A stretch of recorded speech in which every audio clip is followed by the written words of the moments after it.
여러분 안녕하십니까? CJB 아침 뉴스입니다. 호남 지역 국회의원들이 세종을 경유하는 호남선 KTX 단거리 노선 추진을 공식화했습니다. 정치적 요구로 보는 시각도 있지만 그래도 호남의 막강한 정치적 힘을 고려할 때 보통 심각한 문제가 아닐 수 없습니다. 조상호 기자가 보도합니다. 국회 조찬 간담회에는 호남 국회의원 28명 가운데 17명이 참석해 세종 경유 호남선 KTX 직선화 추진 의원 모임, 약칭의 세호추를 결성했습니다. 모임의 목적은 KTX 천안 분기역을 만들겠다는 것입니다. 호남선 KTX 분기역은 당연히 천안 아산이 됐어야 하는데도 결국 지금의 오송역이 분기역이 되고 말았습니다. 세호추는 세 가지 합의 사항을 발표했습니다. 먼저 천안, 세종, 공주, 신설 노선에 대한 예비 타당성 조사를 정부에 요구하고 조속한 시일 내에 국무총리 등을 초청해 간담회를 열기로 했습니다. 여기에 강호축 예산 반영을 요구키로 한 건 다분히 충북의 반발을 의식한 조치로 해석됩니다. 이용호 의원의 호남선 직선화 첫 성명 발표 후 불과 보름여 만에 추진기구를 결성할 만큼 호남 의원들의 움직임은 거칠 게 없습니다. 서울에서 목포 350km면 갈 수 있는 것을 서울에서 목포 370km를 돌아서 가야 하는 이 부당한 현실을 꼭 바꿔야 되겠다.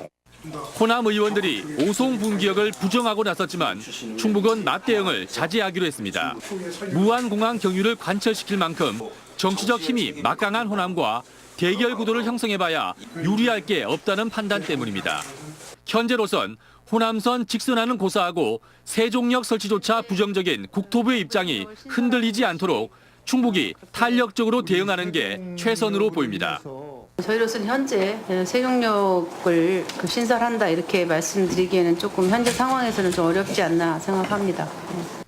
호남 단거리 노선 50여 킬로미터를 새로 놓는 데 드는 예산은 무려 3조 원이 넘을 것으로 추정됩니다. 단순히 지역 편의만을 위해 수조 원짜리 정책을 국회의원이 앞장서 주장하는 것이 과연 합당한지는 국민들이 판단할 것입니다. CJB 뉴스 조상호입니다.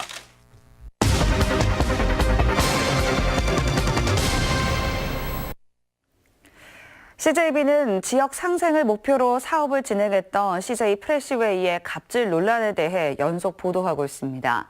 그런데 다른 지역에서도 비슷한 방법으로 피해를 본 유통업체들이 있는 것으로 드러났습니다. 김기수 기자가 취재했습니다. 지난 2012년 대구의 한 지역 식자재 유통업체는 CJ 프레시웨이와 합작회사를 만들었습니다.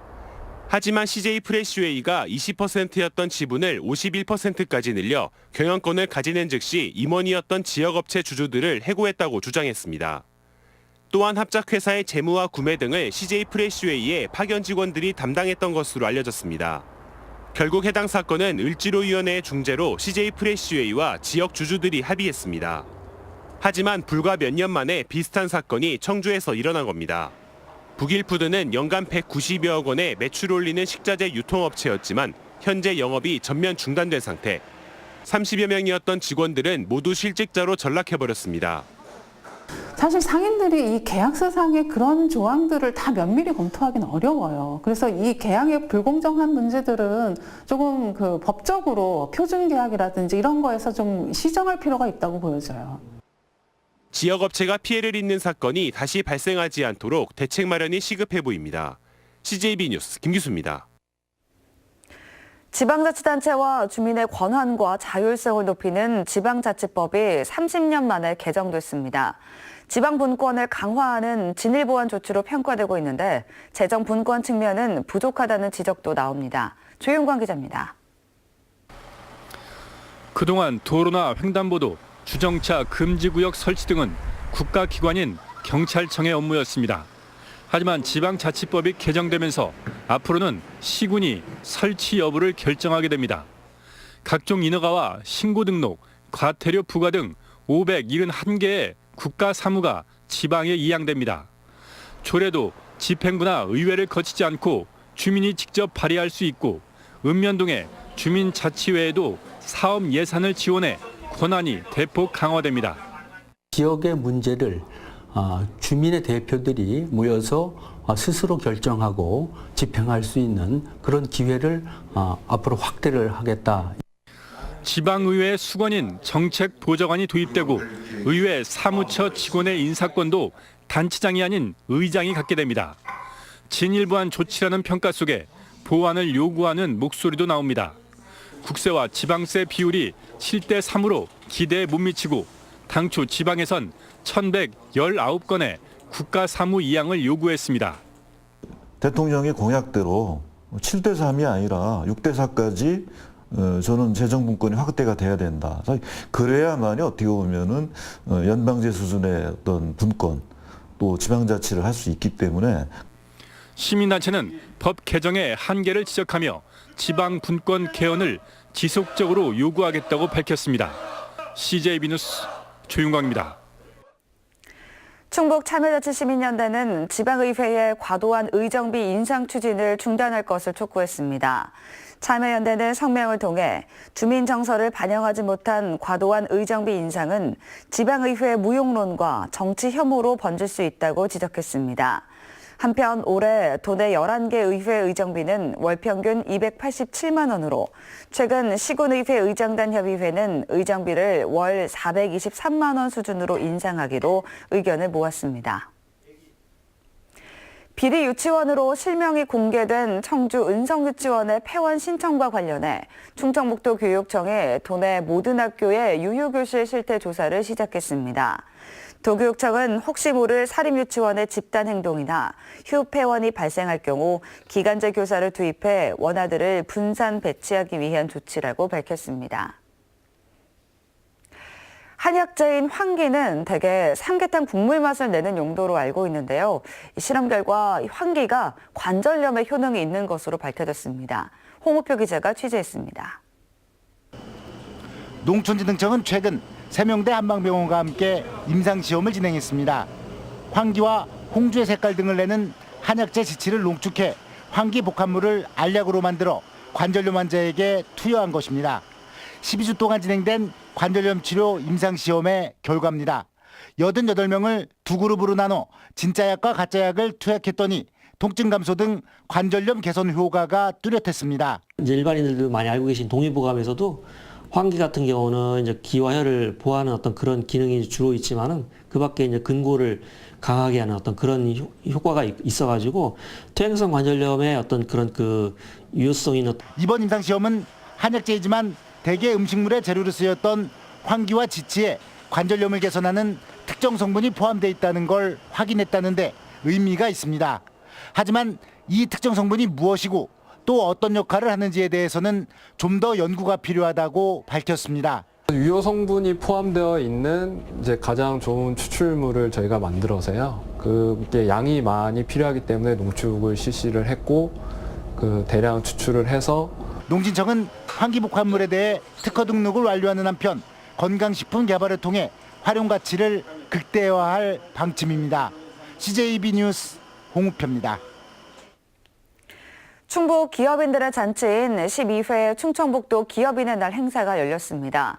어려운 경제 환경 속에서도 충북경제 버팀목 역할을 하는 기업에게 각종 상이 주어졌습니다. 구준회 기자입니다. 음성에서 반도체와 전구체를 생산하는 주식회사 메카로는 혁신적인 기술력과 경쟁력을 인정받아 12회 충북 기업인의 날을 맞아 종합대상을 차지했습니다.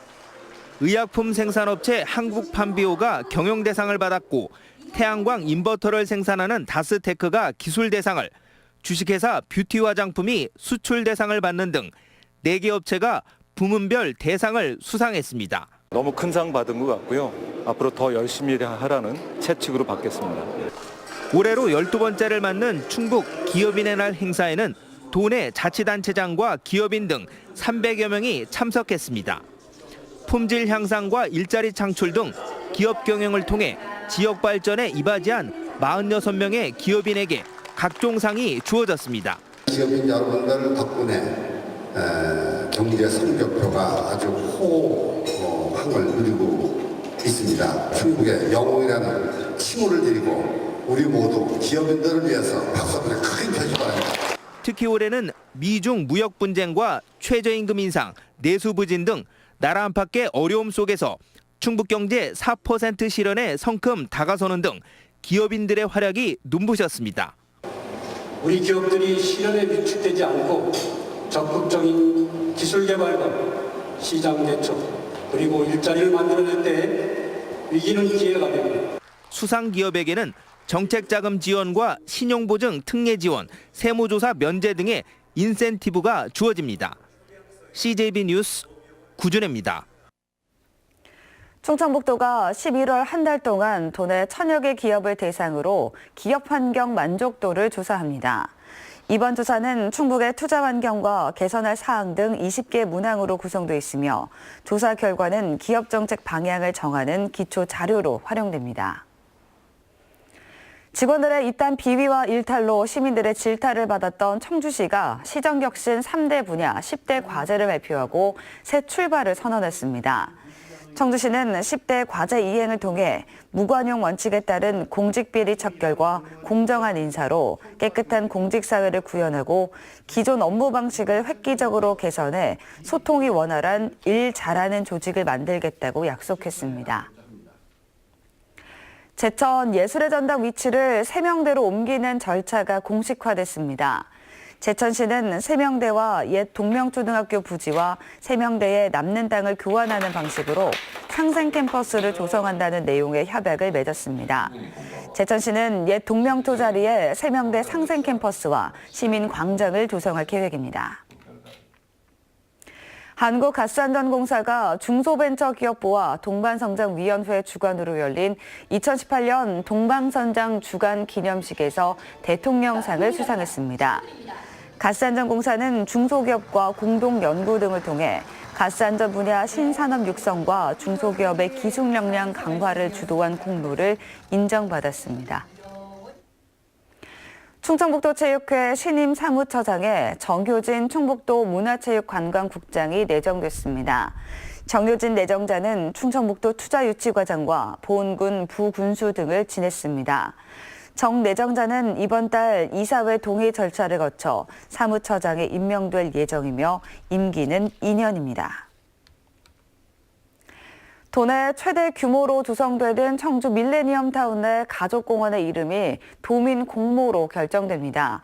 충북개발공사는 밀레니엄타운 면적의 20%인 11만 4천 제곱미터에 조성되는 가족공원의 이름을 도민이 직접 지어주는 네이밍 공모를 추진합니다. 공모 기간은 11월 15일까지로 당선자에게는 상금이 주어집니다. 다음은 오늘 도내에서 열리는 행사를 안내해드립니다. 청주에서는 시립무용단 황진이의 사계 공연이 오후 7시 30분 예술의 전당에서 열립니다. 충주에서는 우르국악단 신나는 국악여행 공연이 오전 11시 문화회관에서 열립니다. 제천에서는 대한민국 한우 먹는 날 행사가 오후 5시 30분 하나 웨딩홀에서 있습니다. 끝으로 날씨입니다. 충북지방 오늘 맑은 가운데 아침까지 짙은 안개가 끼는 곳이 있겠고 낮 동안 바람이 약간 강하게 불겠습니다. 아침 기온은 많은 지역이 영하로 떨어지며 어제보다 춥겠습니다. 현재 제천 영하 4도, 보은 영하 2도, 청주 2도의 분포를 보이고 있습니다. 낮 최고 기온은 청주 15도, 충주 14도 등 13도에서 15도로 어제와 비슷하겠습니다. 내일 아침까지 평년보다 낮은 기온을 보이며 춥겠지만 낮부터 차차 평년 기온을 회복하겠습니다. 이상으로 CJB 아침 뉴스를 마칩니다. 고맙습니다.